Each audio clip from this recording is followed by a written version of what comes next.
to go back to like what you originally were saying there, kind of like that keto reset of like just learning to tap into your fat stores and use that as energy, and then moving into that second phase, and then ultimately like that third phase where you're starting to introduce some more strategic carbohydrates.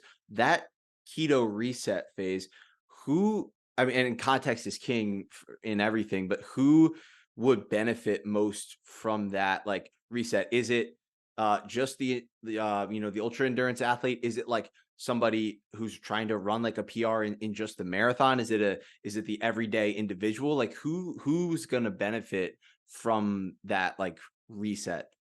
I think everyone, because when hardly anyone's done it, because we aren't forced to eat seasonally anymore, right? For the last 80 years, we've just been eating like it's everything's ripened in season year round. So our body's always like store fat in the cell, store fat in the cell, store fat in the cell. You're constantly signaling store fat in the cell.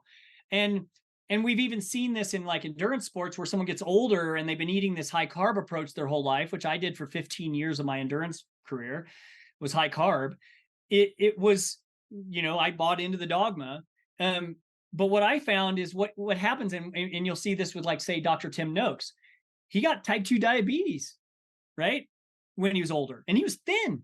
Like at some point, it catches up to you.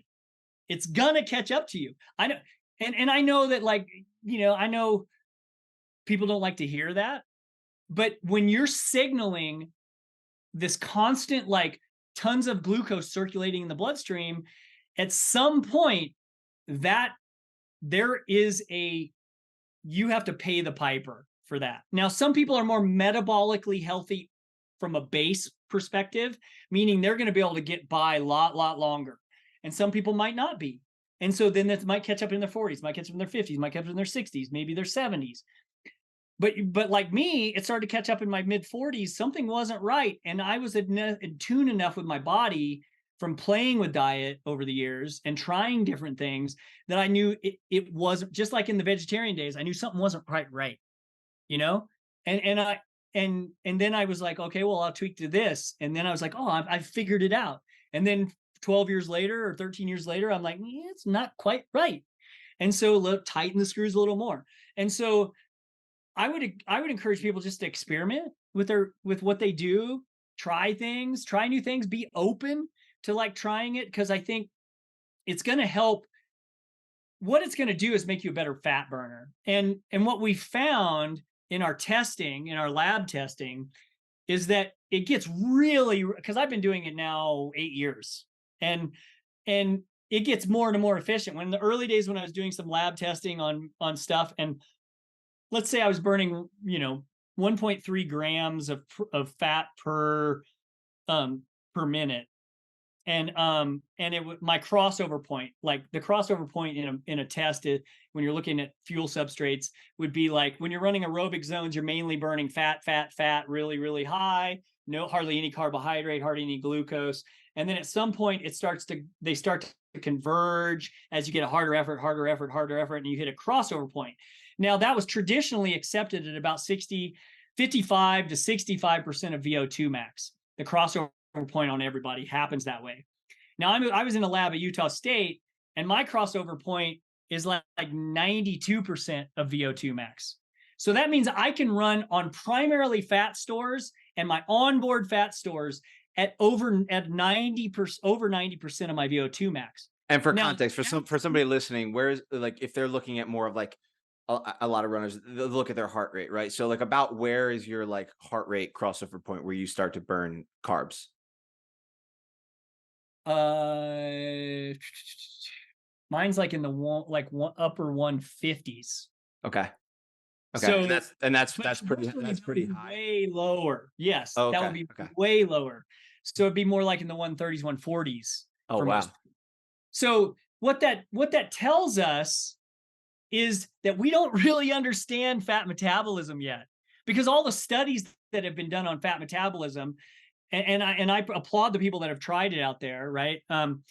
But they still don't have it. They haven't figured out. They aren't doing OFM, that's for sure, because it's all been on keto. Like we are not keto. Mike and I and Zach, we're not. We use keto as a tool, right? But occasionally, but we don't. We're not training in our big volume block. We're having 150, 170, 200 grams of carbs a day from those paleo sources, but we're still having a decent amount of carbs. We're not having under 50 grams keto style, and we're eating a ton of protein, which also, when you have excess protein in the system, any excess protein gets converted through gluconeogenesis to glucose to top off glycogen. So you're also getting a glycogen benefit from a high protein approach. So we all have evolved to a high, in our big training, high protein strategic carbs around effort and volume. So that way we're topping off glycogen. We're not messing with bone density, because the keto studies show that, like, if you're really low carb, which means keto means moderate protein too, not high protein. So all those things, being equal, then they're seeing like, oh, it's affecting your bone density a little bit at a bad, it's not a good thing. And so like ketogenic needs to be like only used strategically, like on a rest day, or when you don't need those carbs. So carbs still have a place. We're just using them in a strategic fashion. So we're not having all this circulating blood glucose all the time, which then keeps us lean, keeps us tapping into fat at a high level. And so like when you look at like some of the outliers, like myself and like Pete Mortimer and probably Zach, I haven't seen his lab numbers or anything, but Pete and I have been in the lab at the same time, and we both burn over 2 grams a minute at our peak fat oxidation rate, right? And previously that was the dogma. So in a physiology setting in a university, that was kind of, that ceiling was about 1 gram per minute. We're doubling that by manipulating our lifestyle diet. So that, and originally we were talking about that crossover point at 55 to 65% of VO2 max.